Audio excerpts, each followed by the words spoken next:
Hello, everybody. Welcome to another exciting episode of Jimmy's Jambox. We're here. We're back at it again, and we're going to get on into it. But before we do, as always, please make sure to like, subscribe, push all the buttons, do all the things. You know, I don't know where they are, but you do, and I trust you. With that being said, here's a quick word from our sponsors. Organic herbs and botanicals, skincare and edibles, wellness for body and mind. The Brothers Apothecary. Fine teas and remedies. Ronald Records. From indie gems to classic hits, discover the heart of local music. With live shows all the time, up close and personal, and regular releases on their in-house label. Ronald Records. Supporting the community, one track at a time. All right, thank you all so much for watching. Again, shout out The Brothers Apothecary and Ronald's Records. Make sure to click the link below and go check them out. Guarantee you're going to like them. With that being said, let's go ahead and get on into it. Here is today's guest. Hey there, I'm Calyx. Hello. Thank you so much for joining us. Thank you so much for having me. I'm so excited. Yeah. Why don't you tell us a little bit about, who you are, where you're from, what you do, give us that Tinder profile of your involvement with music. So I am out of Portland, Oregon. I've lived here for about 5 years now. I grew up over on the coast and kind of moved up here from then.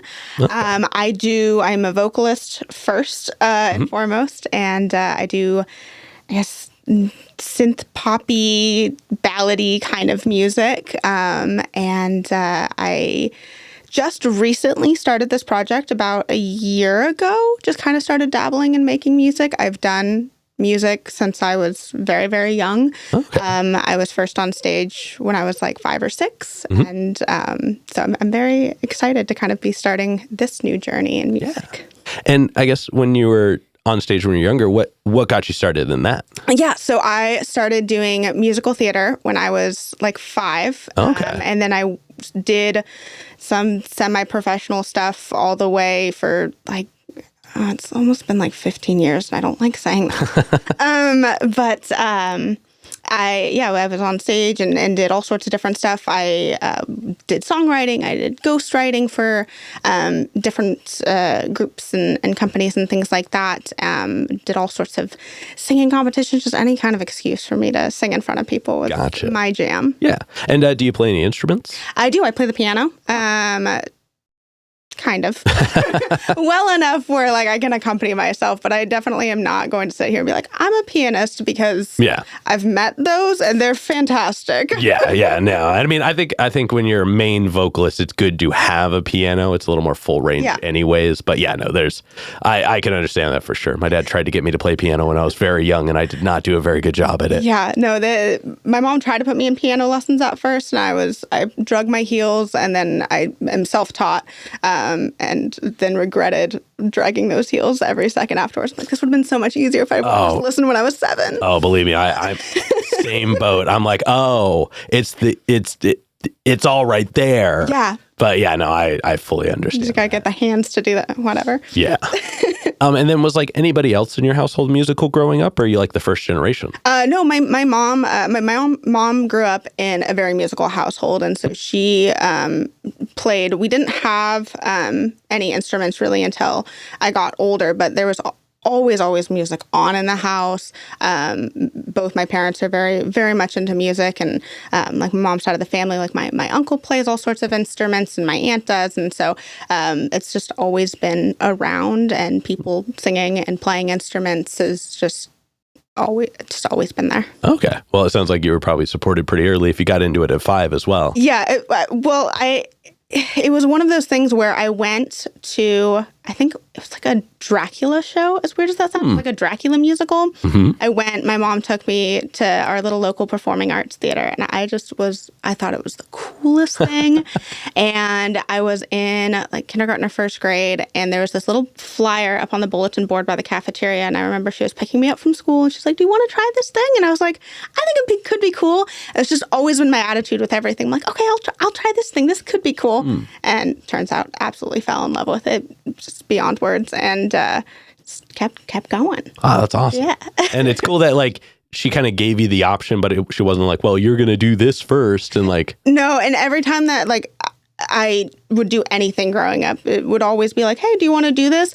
But it was always asked with like we don't really want you to do this thing, but we'll offer it to you. And then I'd always be like, "Yeah, sure." And they're like, "Okay, cool. I guess we're doing this now." Of course, they support me endlessly. Don't get me wrong, but it was always just one of those things where it's like, my parents were not stage parents. They were not ever trying to get me into any of those kinds of things. But I was like, "Yeah, I'll try the new thing."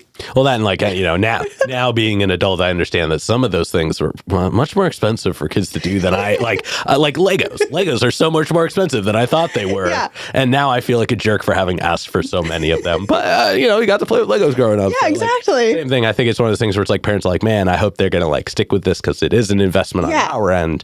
But also they know that it's an investment in like your possible future and like the experiences of the childhood. And so that I think goes a long way for sure.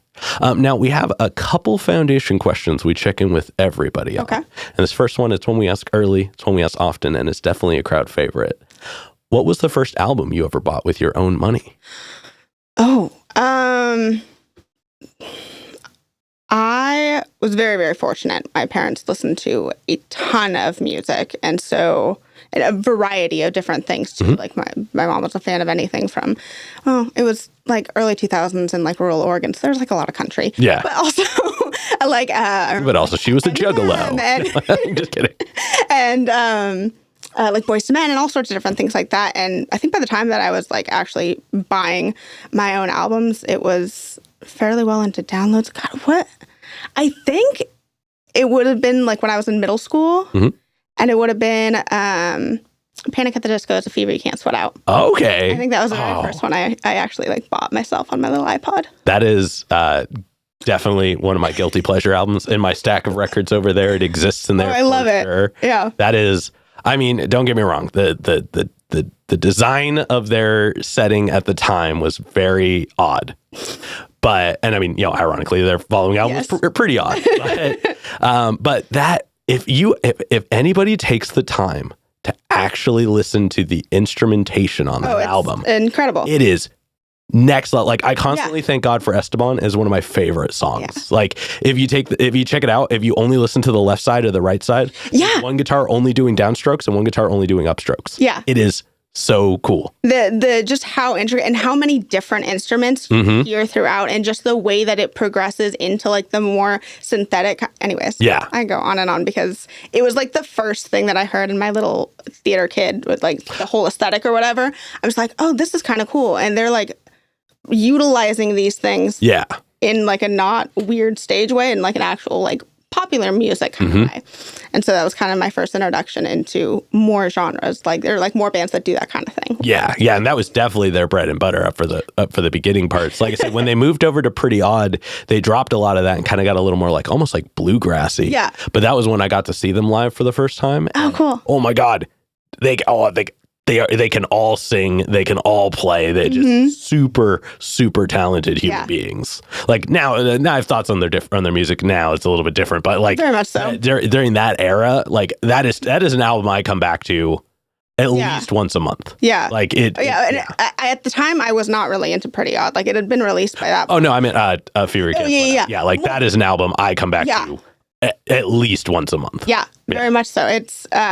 It's always just like, I mean, it's nostalgic, I think, and so I'm like, oh, yeah, I remember like the first time I listened to this song and, being 13 or whatever. But there's still a lot of like genuine artistry, which I think was not always prevalent in like similar genre bands. Yes, very much. So it was a neat kind of deviation. Yes. And then what was the first live show you ever went to? That was like one you specifically wanted to go to. So like you saw what was happening, got tickets, went to it. I'm sure it was like some like dorky Disney Channel show or whatever when I was a kid. But the one that I like remember my first like stadium show that I was like, I want to go see was Kelly Clarkson.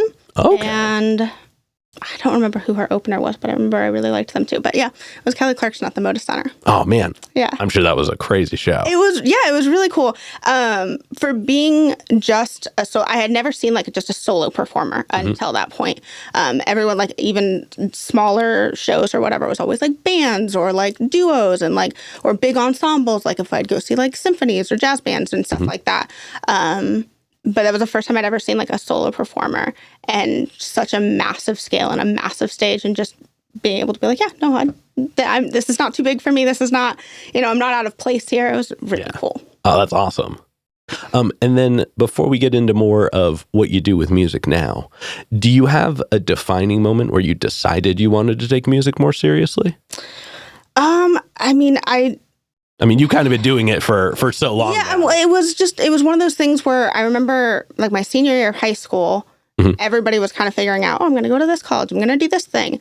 And literally nothing else was just like the thing that I would like, no, this is what I'm going to do.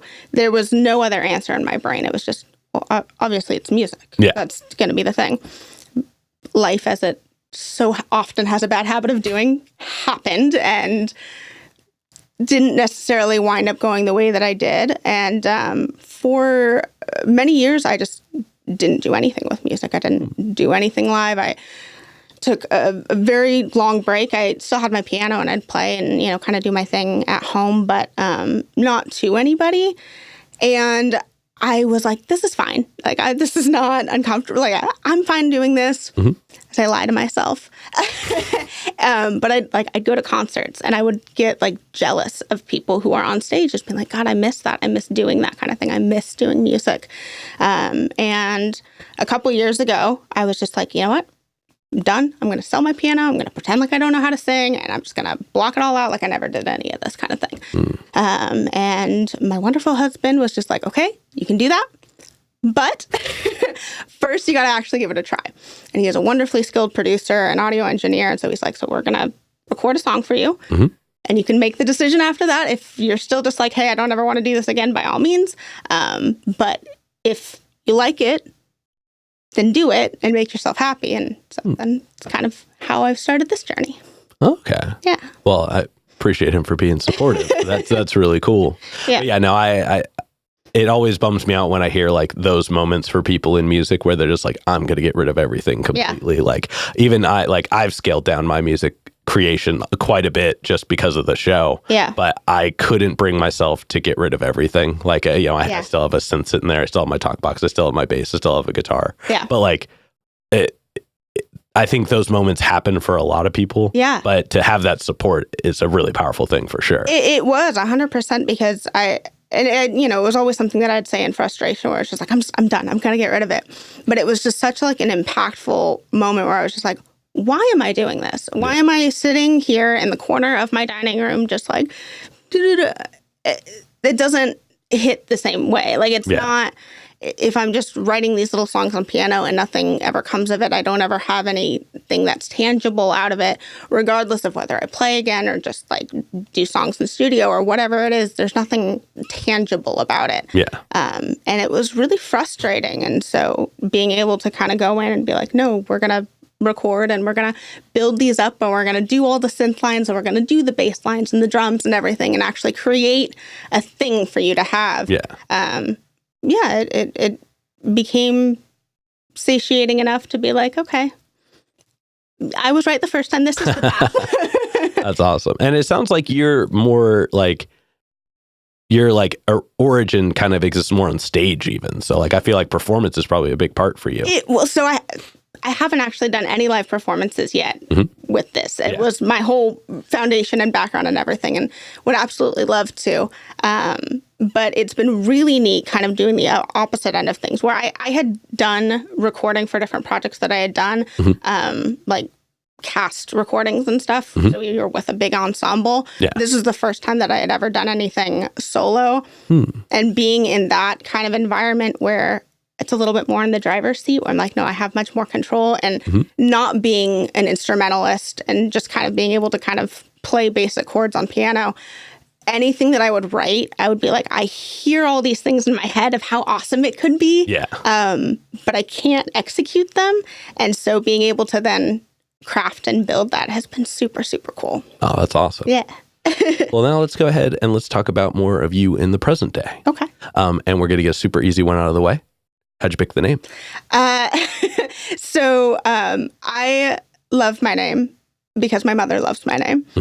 Otherwise, I've never really felt like it resonates with me, as like weird and out there as that might sound. And so I knew that when I went to release music, I didn't want to do it under my name because I felt like it was such an extra level of vulnerability where it felt so much more personal, and any kind of criticism or critique or whatever that I might get felt like it would just be so much more personal than like, no, this is an entirely different entity doing music. So I looked up a bunch of things and tried to figure out, okay, what might kind of explain or resonate or whatever, kind of describe what I'm doing. And a calyx is the outer part of a flower that like protects the bud when it closes up. And so it just felt very fitting because I was like, no, it's exactly what my stage name or whatever, which I don't love that term, but you know what I mean, is doing, is specifically it's protecting the vulnerability of me as a person as I do artistic things and am creative.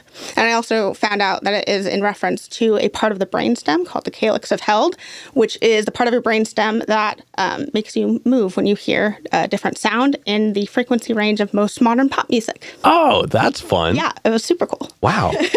That is really cool. I dig that. Yeah. And now let's go ahead and let's talk about your writing process. Okay. And we're going to break it up into chunks, but we're going to start right at the beginning. Okay. So when you get inspired, you're ready to make music. What are some of the things you do to get songs started? I mean, it just kind of depends. There are some moments where I'm just like, I want to write a new song. I want to work on something new. And I will just sit at the piano. And a lot of times that'll be just me playing with different chord progressions and just kind of plugging away that way. It's much more intentional. And as much as I will always go into it being like, I want to work on something new, I don't ever love the thing that comes out of it. It's always when it's much more spontaneous or just like off the cuff. Lately, it's been a lot of like in my car, melodies will come to me. And so I'll just like turn on my little voice memos as I'm driving and into my little car Bluetooth and just hum along and then go back and revisit it and that kind of thing. But that's usually kind of where it is that I want to work on something new or something just kind of comes to me, or I'll listen to something on the radio and I'm like, ooh, that would be kind of cool if we did it like this, and, you know, kind of riffing off whatever. That's kind of usually where we'll start. Oh, okay. That's awesome. Yeah. And then once you get a track finished writing, so it doesn't have to be like recorded and, you know, per se, but once you finished writing a track, how long does it usually take you to get like comfortable enough to be able to perform it? Usually it will be like, I'll consider it kind of finished and I'm not adding to any of it fairly quickly. I really love writing lyrics in a more just off the cuff kind of way. A lot of times I'll just like, it's just like stream of consciousness almost. Yeah. Or I'm just saying these random words and I'll pick out one and I'm like, oh wait, no, that sounds kind of cool. Or, oh, maybe this kind of inspires whatever this story is. Very rarely do I write songs of anything that's like personal. It's a lot of times just very story driven and playing with that lyricism. And so usually I'll be like, okay, this is all said and done when I'm like, all these words, they sound well together. And I think the key moment is just like, when am I not embarrassed by this thing anymore?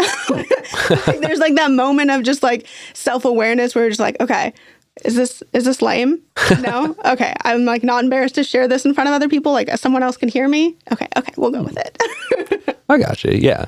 No, I guess I never really considered that part of it. It's like, when does a song like become comfortable enough to the person where it's like, you can put it out there? Yeah.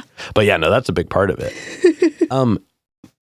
Okay. Now I want to talk about some of your music. Okay. Because on Spotify, it goes back to, you have your single from 2022, which I forgot to type the name of. I apologize. But there's that first one on there. But then you put out some more recent music as well. Your new is it was marked as a single, but I assume it's an EP. Yeah, it's an EP. Yeah. I don't know why Spotify. Anyways. Yeah, but that's called Save Us. And when I was listening to your music, I mean, first of all, you have a really powerful voice. You've got great range, a lot of expression, and like it's really refreshing to hear somebody who leans into techniques but doesn't like overdo it at every opportunity. Like I felt like you acknowledged what the song needed, and when the song allowed for you to do a you part of it, you lean into those spots, and that just gives this really good like ebb and flow. But like I said, I noticed that you had a lot of range, you have a lot of dynamics, and you like clearly listen to the music as it's happening. Yeah, and I really enjoyed that. And on your most recent EP, Save Us, the self-titled track was an experience. Like I'm going to lean on that one first. It had this almost like Phil Collins vibe to it. Oh, I love it. Yeah, like there was that, like that was the tone I got from the instrument the whole time, and like your voice was very haunting, very evocative. But my personal choice was Unsteady. Thank you. And that just, I mean, it was simple in composition, but just every part of it, every part that you did just felt, again, very intentional. Yeah. And like there was that moment in the second verse where you opened up for a moment. I don't remember what the line was. I apologize. But there was this like spot where you just like, it felt like 100% for a moment. And that just made the whole track. Thank you so much. That's very kind. That song in particular was the one that I wrote at that moment where he's like, okay, well, we're going to record something. Oh, that was the one. It was the one that I wrote. It was not the first one that we recorded. It was the single, which it winds up being. Anyways, I'll go on off on a tangent. But that was the one that I wrote where I was just like, no, I do want something that's like actually here. And I can sit here and be like, oh, I'll hope. And all of these kinds of sentiments are, I'll have faith that everything will be okay. No. I want to make something, and I want to make something tangible and something real. And that was the song that I wrote about that kind of feeling and that emotion and wanting to do something. And so when we recorded it, being able to really capture that was really, really cool. And so, yeah, anytime that anyone acknowledges that, I'm just like, thank you. It's the most personal one I've ever written. And so it's just, thank you. Well, I mean, it's great. I mean, the whole EP is phenomenal. Thank you. Don't get me wrong. Very much I don't want to discredit any of the songs. No, that one just really, really grabbed onto me. That's awesome. Now let's talk about some new music. I know that by the time this comes out, you'll have already had a new single that came out. It comes out tomorrow in the real world. Yes, I'm very excited. So it's called Someday, and it is very much kind of a blending where we got, somebody was like, oh, it sounds very much like Kate Bush. And I was like, it was not necessarily what I was going for, but that's kind of cool. And in a lot of these songs, they're fairly progressive in a, very pop way. And so this new one very much leans into that kind of thing. And it starts so soft and very, very piano and just builds. And by the end, it is like 100% synthetic. And it's very much like we were talking about with like a Fever You Can't Sweat Out, where it's just like you start with the analog and you go 100% into digital. And that's kind of what is in this song. And so I'm so proud of it, and I'm so excited for everybody to hear it. That's exciting. Yeah, I'm definitely looking forward to that. Thank you. Who was I just talking to? Larissa Birdseye does that with her newest track, Joan of Arc. It has that same feeling where it starts with just like her and an acoustic guitar, and it ends with like a full band. Yeah. And I think that type of progression, or like just progressive experiences in music in general, I always really like to lean towards, just because they like, it tells a bit of a story in the instrumentation. Yeah. And so, you even said that that's kind of like your writing direction anyway. Yeah. So I think that that's going to be really complimentary. And I'm very excited for that to come out. Thank you. Yeah. I guess I'm curious to know, because I know that, you said that you and your husband have worked on music and things like that, and he does production. What is that dynamic like? I don't get a lot of people who are like in a relationship and also doing a lot of music together. Yeah, no, I mean, it was one of those things where I was a little bit nervous at first, because I'm just like, he's going to judge me and think that I'm lame. But it's really neat to be able to just, he has a home studio, everything's at home. And so he was very kind enough to be like, yeah, no, let's go in and we'll build some kind of things. He works with a lot of like rock bands and like indie bands and punk bands and things like that. But his background is in like electronic music and synth music and stuff like that. And so it's really neat because he gets to kind of play on a thing that he doesn't do a whole lot. Yeah. But I'm in an environment where I'm just like, I don't feel that, fear of judgment. And I think that a lot of times when solo artists go into a studio space, especially as not a primary instrumentalist, there can be a lot of fear of judgment or people who are very condescending or you have so much trust that you have to put into your producer because you're in a space where like, I've got these neat songs and I have this cool voice and I can do these really neat things, but I need so much help that you're so reliant on another person. And so, I feel like I'd, get this whether he was my husband or not, because this is how he is with all of his clients. But it's really neat to be able to really have that full trust and full faith and be like, this is a person who is just as invested in my music as I am, which is not always the experience that I think a lot of solo artists get. So yeah, it's a really good way to be able to fully be vulnerable when you're creating and not have those walls up, which I think is really conducive to the creative process overall. Very much so. Well, thank you for sharing that. All my past things have always been there like, oh, you do music? Cool. So it's not a question I've gotten asked before. So I appreciate you sharing that. Yeah. Does he play a lot of instruments as well? He can play just about anything that he picks up. He's a guitarist. He plays bass. Just he can pick up anything. Okay, awesome. I get so jealous of people like that because I've struggled for like 10 years trying to figure out how to like pluck my way through chords on a piano. But I meet so many people who are just like, they're proficient in this and they can play this and they can play fiddles and they can do mandolins and all sorts of different amazing instruments. I'm like, wow, that is so cool to be able to use your hands like that. What's that like? Yeah. No, I'm a pretty healthy bass player, but anybody who can play like mandolin especially is like, why are there so many strings? Why are they so small? Why are they so close together? It's like a ukulele on expert mode, and I can't. My hands are not designed for that type of instrument. Yeah, no, I don't have like any kind of dexterity, like in my hand-eye coordination. It's never been good. Like I was a ball magnet in every sport I tried in schools. It's not my thing. And so yeah, anytime that somebody's just like, oh, I can play all this kind of stuff, and I can play this, or like any kind of brass instrument, like trumpet and everything, it's like you have like 3 buttons. Yeah. How are you making 18 notes? Yeah. So I'm always so in awe of people who are well-versed instrumentalists. I think it's amazing. Well, that's awesome. Well, it's cool that I feel like you two kind of create a whole experience as well. Yeah. And that's very nice to have in a relationship for sure. But just like as an experience in general, it's cool that you bring like each other's half to the table. Yeah, no, it's really neat to kind of work in that way. And I think that's probably my favorite part of like the music that I make is the two ends of the spectrum are so they're so different. Whereas I come in very much with just like these piano melodies and the ballads and those kinds of things, and on their own would get fairly repetitive, I think, and kind of monotonous. And so being able to have that just other end of the spectrum where it's just like, and then here's all this upbeat stuff and all of these electronics. And there's a lot of like 90s electronic inspiration that kind of goes into it too. And like that very like Euro pop kind of thing. And so the dichotomy between the two is really, really neat to me. And is not anything that I could have done on my own. And I just think anytime that kind of thing is created, it's just, it's really interesting to see the two things come together. Very much so.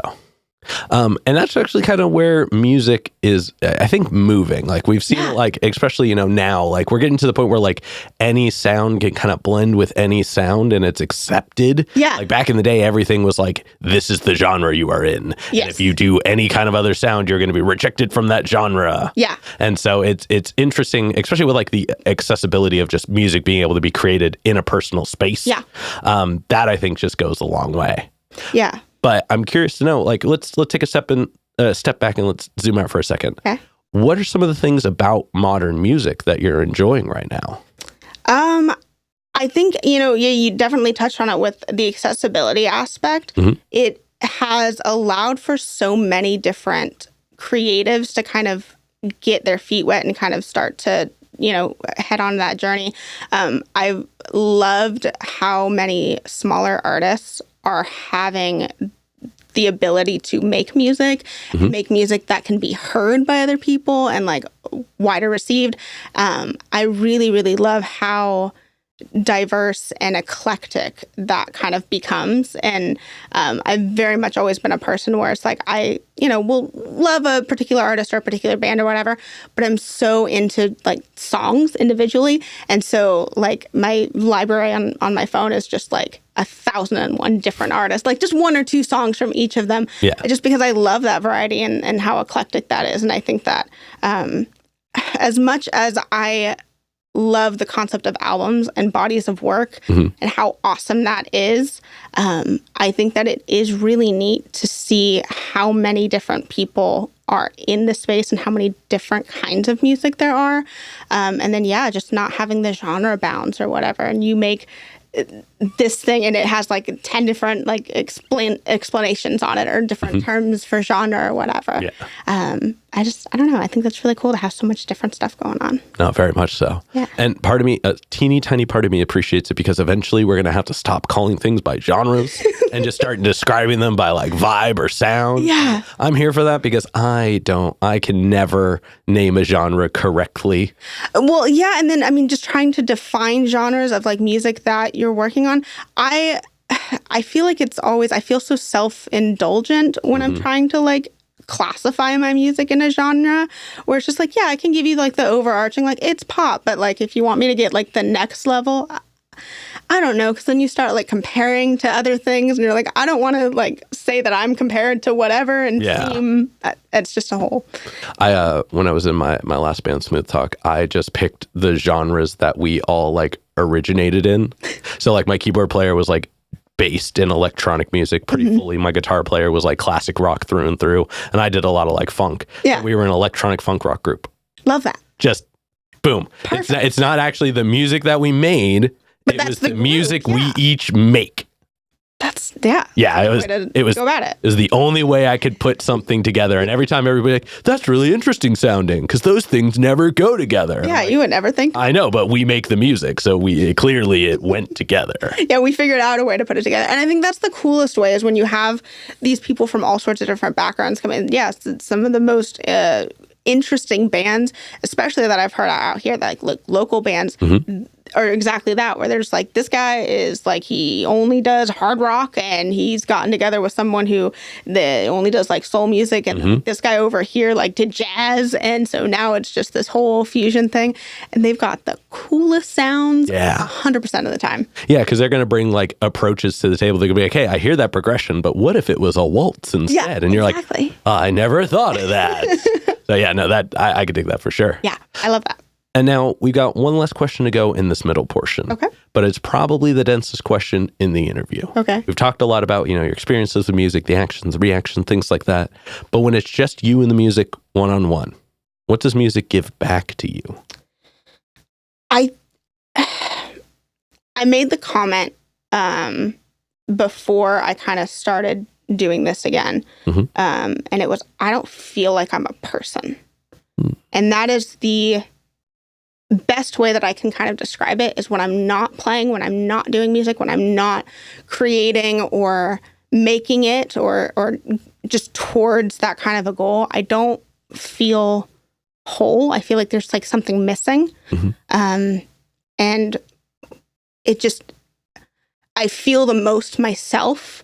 I feel the most like a fully fledged human, just like, okay, I'm completely functional and I'm just well-rounded and everything when I'm sat down in front of that piano, or when I hear the final mix, or, when I'm in the booth. When those moments happen, that's when I'm like, I am a person. I am me. I am complete. Yeah. And I think that is, it just gives me that missing piece.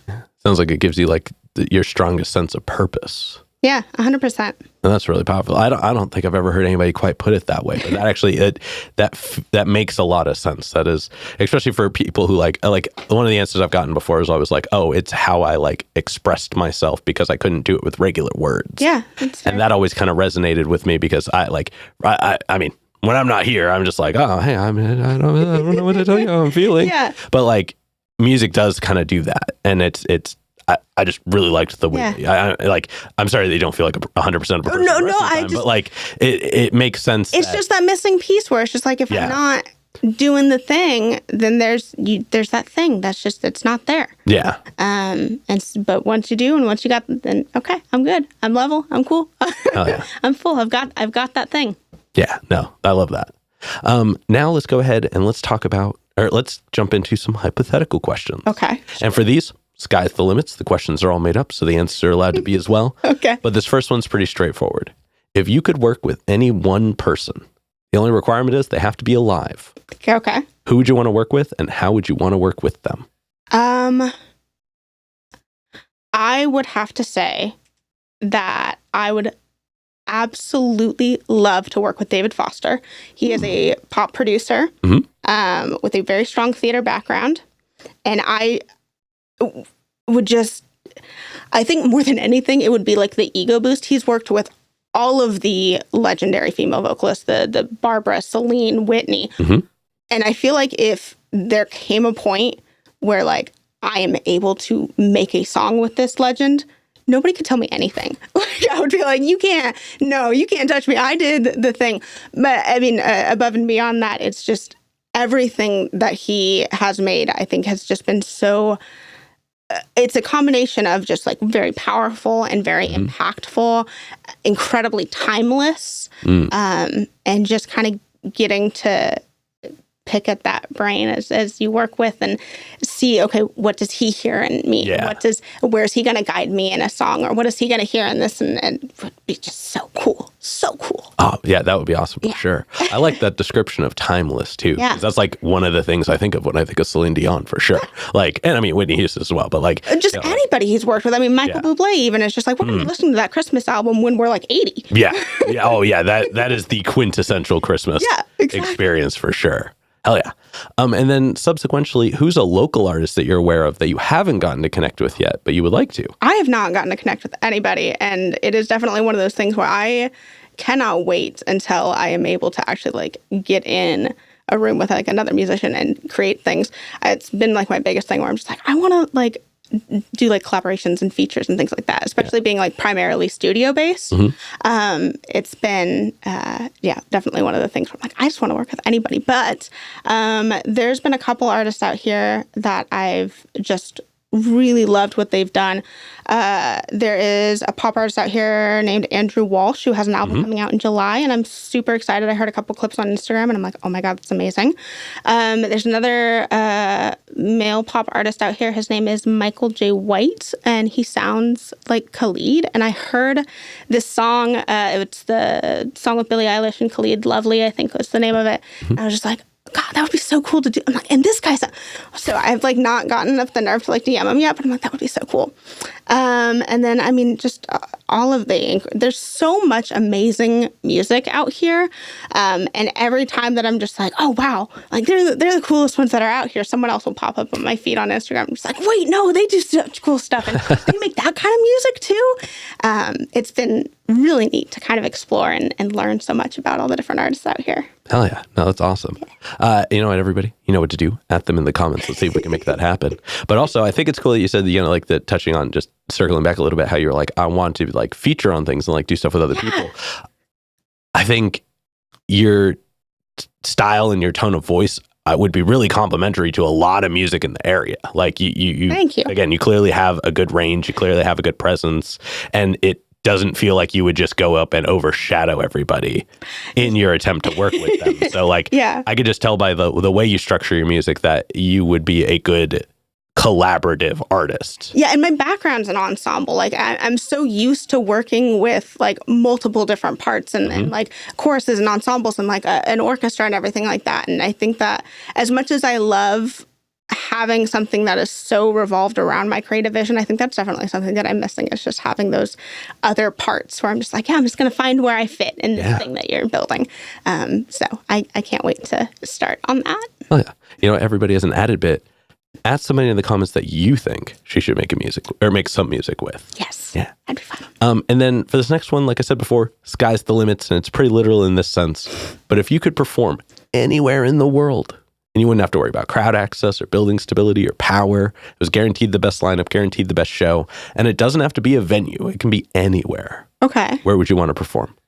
I mean, yeah, obviously your brain goes to venues, right? Like the Sydney Opera and the Carnegie and, you know, all those kinds of places. Sydney Opera was the one I was thinking of in my head. But I think what would be super cool, I would love to do something like in Las Vegas. And my immediate thought is like on top of like a hotel. Terrified of heights though, so it's not going to work. I think, so like if we did some sort of like strip block party where like it was just a whole concert just like in the middle of the street, like we just blocked all the cars, that would be so sick, because you have people that are just like weaving out and everything like that, and they're kind of in the street, and then they go in here and you just have performers that are just walking around, like you get everything wireless or whatever, and that would be so cool. Just like have people just walking around making music and just like giving these amazing concert performances. That would be so cool. That would be awesome. Also, I appreciate that when you said Vegas, you did not go with the Sphere. No, I mean, like, as cool as such a recurring answer. Yeah. But like when you said that, that immediately made is it Fremont Street? Is that the one with the like where it's got like it's lit up like above you the whole time? Yeah, that'd be cool. On? That would be an awesome spot for like a live performance. Because it's like kind of like closed in a little bit. Yeah. So it would be, that would be so much fun. Damn. Well, now we're going to have to rent out Las Vegas. God, this sounds expensive. And then to wrap up the hypothetical questions, if you could get one more album from anybody, they could be alive, they could be dead, they could have not put out an album in 100 years, they could have put out an album yesterday. Who would you like an album from? God, I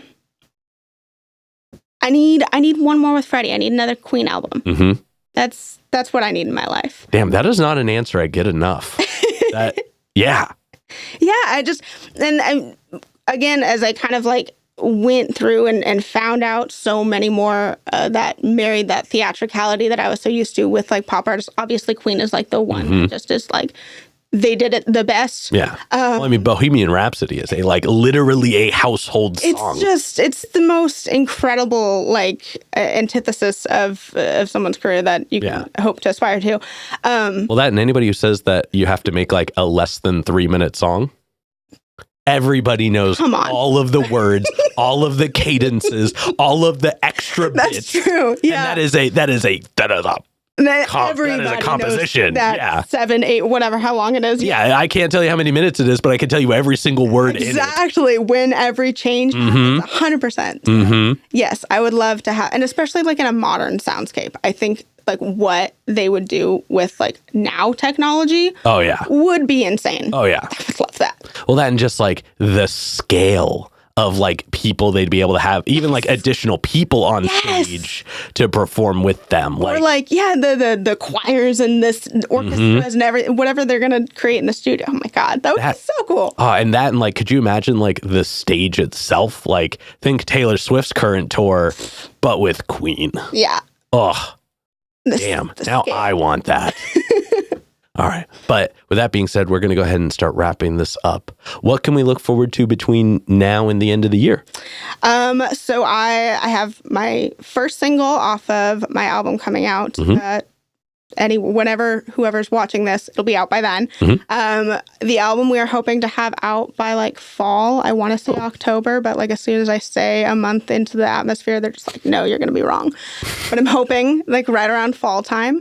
And then I have my first performance, I guess. Exciting. In July, on July 20th, I am performing with a bunch of other female songwriters up in a winery in Vancouver. We're doing a Songwriters in the Round. And so I am very, very excited to have that first kind of like toe step into performing live again. Oh, that's awesome. Yeah. What winery is it going to be at? I just got the name of it today. Oh, gotcha. So I did not remember, but it's, anyways, I'll tag it. All right. And then for this next one, go and look straight at the camera. Tell everybody how they can find you. You can find me everywhere. I am most active on Instagram at Calyx Music, Calyx Music. Same on just about every social media platform, Facebook, TikTok, Twitter, wherever your heart desires. My music's also everywhere that you get yours, Spotify, Apple Music, Amazon, Tidal, if you're into that kind of thing. Whatever you do, it's going to be there. Hell yeah. And then any other plugs, any other shout outs, anybody else you'd like to put on while you're on here? Obviously, I want to give a huge shout out to my incredible producer at Bleeding Roses Records. He makes everything possible that I'm able to do. He just brought on another pop artist as a client. And so I cannot wait to hear what more kind of stuff happens, just because I like listening to what is made out of it. And so I cannot wait to hear what she does as well. Yeah. All right, now we've got one last question to go. Okay. But before we do, I'm going to steal the camera for just a second. As always, y'all, please make sure to like, subscribe, push all the buttons, do all the things. I don't know where they are, but you do, and I trust you. And one more shout out to the Brothers Apothecary and Ronald's Records. Make sure to click the link below and go check them out. Guarantee you're going to like them. With that being said, the final question. And this is entirely up to your interpretation. Okay. But what is an album you feel is more on the obscure side? So it's a deep cut. It's one not a lot of people would know, but it's one you think everybody should know. Oh my gosh. I don't feel like I am very well versed in like underground music. Yeah. Oh, it doesn't have to be underground. Or like something that's going to be, I feel like I say it and everyone's gonna, like, everyone knows that. But I think my personal favorite that I stumbled across is going to be the self-titled by Mansions. Mansions with a Z. It is a collaboration between Black Bear and Mike Posner. And it is a really weird kind of dark, synthy, almost borderline hip-hop pop vibes. Yeah. Not quite. And it's just really neat and really weird. And I don't think enough people know about it because they don't ever talk about it. That's a name I haven't heard in a really long time. Like, that is a good rec. Yeah. That is a really good rec. Oh my gosh. Thank you. Yeah. All right. But with that being said, we're going to go ahead and get up on out of here. Thank you so much for joining us. Thank you. Thank you so much for having me. Yeah. And this has been another exciting episode of Jimmy's Jambox. I'm Jimmy. I'm Calyx. And we're signing off. Later, y'all. That's a wrap. This is not a podcast. This is a show.